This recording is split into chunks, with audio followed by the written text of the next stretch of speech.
Welcome to another episode of the Granite List Live, where we discuss all things related to human capital and employee benefits. I'm Lee Dill. And I'm Sally Pace. And today we're joined by David Stedman, who is the CEO of BrightDime. David, thanks for being here.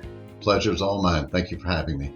We're really excited about telling your story. Will you tell us what BrightDime is? Yes, absolutely. So BrightDime is a financial wellness company, and we sell our financial wellness solution to employers who in turn give it to employees as an employee benefit. And pray tell, what makes you qualified to be in this space? Tell us a little bit about you and your background.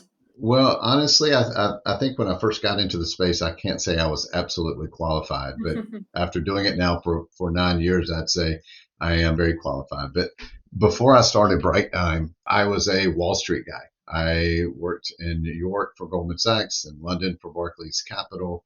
I spun out of that. I ran a hedge fund for 14 years, and my brain is certainly well suited for that world. But after you enter the trading world for 15, 20 years, my heart at least kind of got hardened by it. The people are smart, they're driven, they're interesting, but you don't go home from work saying, hey, I really did something for somebody today. And after doing it for many years, it kind of got to me. So I decided to close the hedge fund down and start what is now BrightDime. The idea from the beginning was to figure out how we can help the people that don't have access to financial tools, resources, and coaching.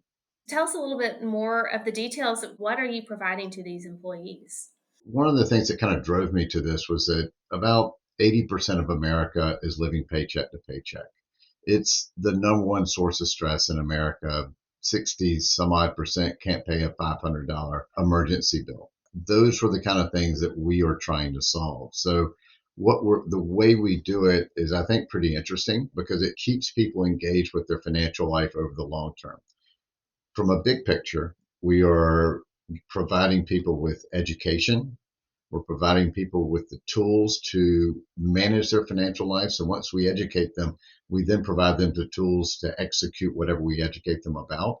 And then there's a coach to continue teaching them over time. And it's a circular thing. So we educate, we coach, we provide the tools, and then they can keep coming back to our coaches as many times as they want. It works really well in keeping people engaged for the long term.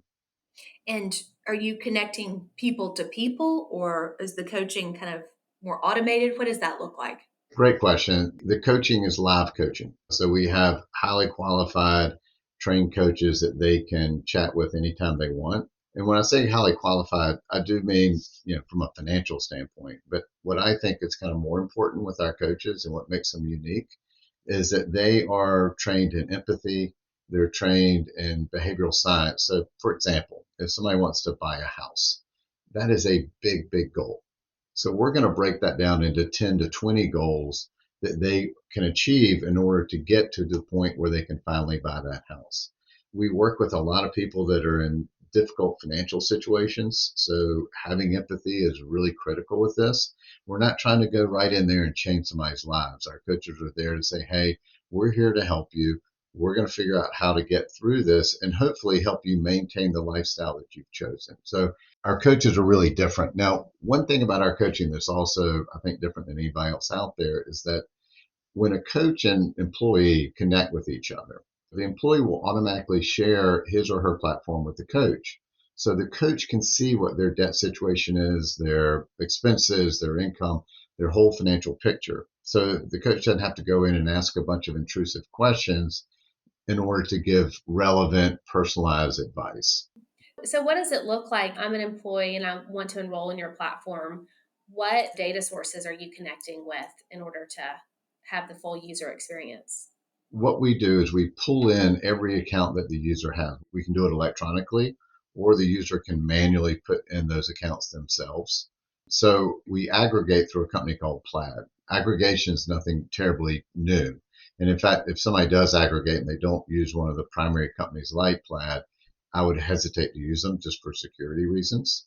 But what is exciting is what we do with that data once we get it. Like we can automatically set a budget for somebody. We automatically set goals for people. The key to keeping somebody engaged is to make sure they don't have to do a bunch of work. You're not going to find many people that love working on their finances. So what we try to do is say, hey, you don't have to work. Here's the information for you. Work with our coach. We'll help you tweak it, but we want to make sure we get you on the right path. I also spent some time in the financial industry, and I know that there are lots of the larger institutions out there offer financial wellness tools of some kind, especially if they have a banking relationship with the entity, the employer. Why do employers choose you guys over a B of A or whatnot? Well, one of the primary things is actually not that hard for us to compete against, say, B of A or Fidelity or those guys because we don't sell anything. We have no products or services that we sell. And the primary reason that the big boys have gotten into this business is so that they can sell their other products. Now, most employers don't want their employees sold something. And we make sure that the employees know that we don't sell anything, that they can trust us. And that helps with our engagement. It helps with employees wanting to talk to a coach. So that's one thing. We are unbiased. The second thing is honestly, our solution's better. These guys are doing it. And when I say these guys, the big boys, they're doing it to check a box. And we have spent almost 10 years making our solution as good as it can be. And it continues to change and it continues to improve over time. So I think our solution is better. And the last is that we're known for high engagement. And I think that's what the employer wants is they want us to be able to help their employees. So the more people we get engaged with our product, the better off they're going to be and the better benefit we're going to offer that employer. So engagement is difficult. And you just mentioned, nobody really likes to talk about finances, especially their own. What do you do? What's different? How do you engage these employees? Well, I'll say, first of all, it's not easy. And anybody in the financial wellness world will tell you it's not easy. You're asking about the employee. I think there are two sections of this. There's the employer and then the employee. So what we do before we even launch BrightDime with the employer is we create a marketing campaign with if it's their HR department or whoever the appropriate person is. We create a marketing campaign for a few months before we even launch BrightDime so that when the employee receives that BrightDime email, they're excited about it. They know it's coming. They now know who BrightDime is. But if we just send an email without that, there's a good chance they may delete that email. So there's a big campaign up front. That's really good to get people engaged. I would like to say it's all our product that makes our engagement higher than others, but I think a lot of it is our customized marketing campaign up front. Now, your question, I think, is more about how do you keep that employee engaged? And that's also difficult. We do a few different things. What we've realized is every person learns in a different way, and every person gets engaged in a different way. So we have, for example, monthly fireside chats and webinars. Fireside chats are shorter, webinars are, say, 30 minutes, fireside chats are 15. We do it on very, very specific topics. We know that each topic is not going to cover the entire population of that company, but we know that some people that are interested in that topic are going to sign up for it. And our coaches do these webinars and fireside chats so they can meet a coach. They can see how the coach and BrightDime can help them on a specific topic. And that tends to continue to increase our engagement over time. That works really, really well. The other thing that we're doing is we are continuing to try to educate the entire population, whether they have signed up for BrightDime or not. And we do this through email campaigns. And when I say campaign, I don't mean like marketing type campaigns. I mean just education. That's our job. We're there to educate and help the employees. So what we also see is those people that read these emails and start to learn by it, start to say, hey, maybe I can use BrightDime. We're showing them different ways that they can use us. And then so we'll continue to get those people to sign up over time. Once the employee signs up, and this is, I guess, the third part of engagement is how do you keep them engaged? And that's what I was talking about a few minutes ago, where you have the coaching and the education and tools. And we're gamifying it a little bit where we have tasks for the employee to do over time, whether it's weekly or monthly. We don't want to inundate them with things, but we want them to have reasons to come back to BrightDime. So we try to do it to where it doesn't feel intrusive and it feels, I hate to use the word fun when you talk about finance, but maybe a little bit fun. Yeah, informative. Speaking of finances, do you mind kind of educating our audience and talking to us about what your financial model is? we have a lot of different tools that they can use. Sort of the core to our model is that we believe that the hub of being financially successful is having a budget. Getting somebody to create a budget is no small task.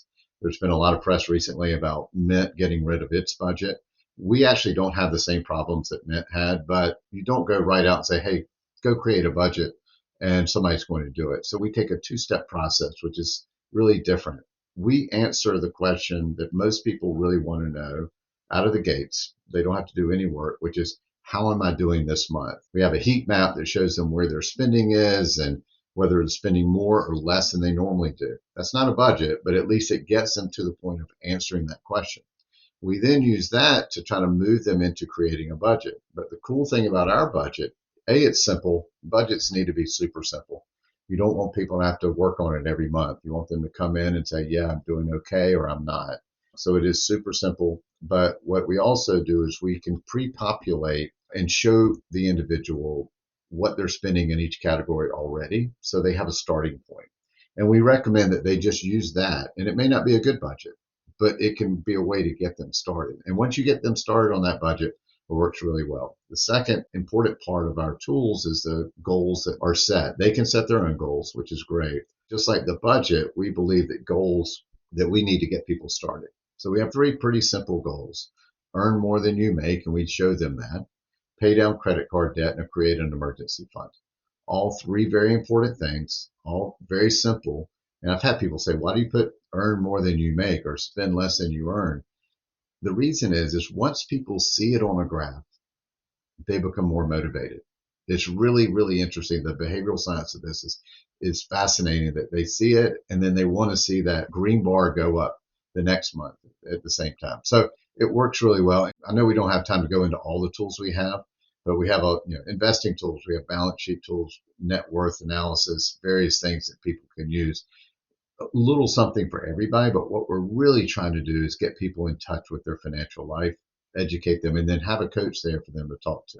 So I think you just answered my next question, which is, why would an employer group offer this to their employees when you can kind of buy off the shelf products for financial? Is it motivation? Are the employees more motivated with this product? One thing I said earlier is a big factor, trust. So we don't sell anything. So the employees trust us. And I'm not sure if you guys have used these, off the shelf or, free applications out there. They constantly try to sell you things. That's their revenue model. They have to do that. It's fine, but we don't. So they know they can trust us. I think the way we deliver coaching is very different and much more personalized than anything else out there. So I think that helps. But your question, I think, really is still, why would the employer offer this? It does cost the employer.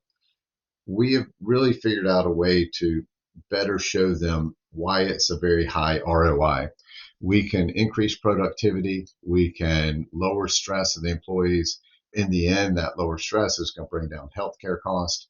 It's going to also create an environment where employees want to stay with the company. It makes it retaining and attracting employees better.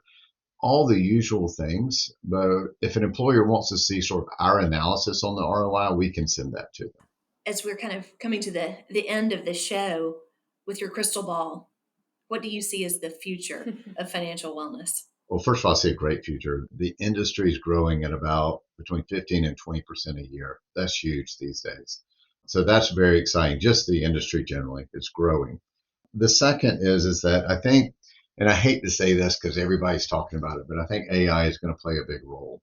You take our coaching, it's super personalized. We're not going to replace a coach with a robot, but what we can do, and we're working on this pretty hard, is to use AI to analyze people's data and then create insights to where we can give them very personalized, very specific suggestions on how to whether spend their money, invest their money, what debt to pay down. And AI is great for that. It can provide insights that nobody would have expected that it can do. And then our coaches, still live, still personalized, can go and deliver those insights to them. That's really exciting for us. The second thing, and this may sound a little bit contradictory from what I talked about before, but I think there is room to have certain products where we can help people along the way. For example, emergency savings funds. That is a product that's starting to enter the financial wellness space. And we are getting involved with this to where we want people to be able to do that within the BrightDime platform at a click. And so in some way, that's a product, but it's not a product where we're going to be making any money on it. It's just a product where we are able to get that employee to do what they want to do all within the BrightDime platform. So I think things like that and helping them invest in the 401k or their HSA or get them better informed with other benefits are really places within our space that are opening up. The last thing I'll say about sort of the industry is that I think over the next couple of years will be interesting. I think there'll be some consolidation within the industry. We're looking at some things ourselves that can be really interesting as ways for us to grow. And so it'll be a really interesting time because there's no really dominant player in our space. There's some good ones out there, but I think that over the next 2 to 5 years, we'll start to see some of those that aren't so good fall to the wayside and we'll start to see some consolidation. Well, David, thank you very much for one. Thank you for making a massive career change and having a passion for what you do, because it is, as you pointed out, is so needed. Thank you for being on today's show, and thank you to our listeners for tuning in to another episode of the Granite List Live. Thank you for listening to this episode of the Granite List Live. Access our entire library by visiting your favorite podcast venue or subscribe on our site, thegranitelist.live.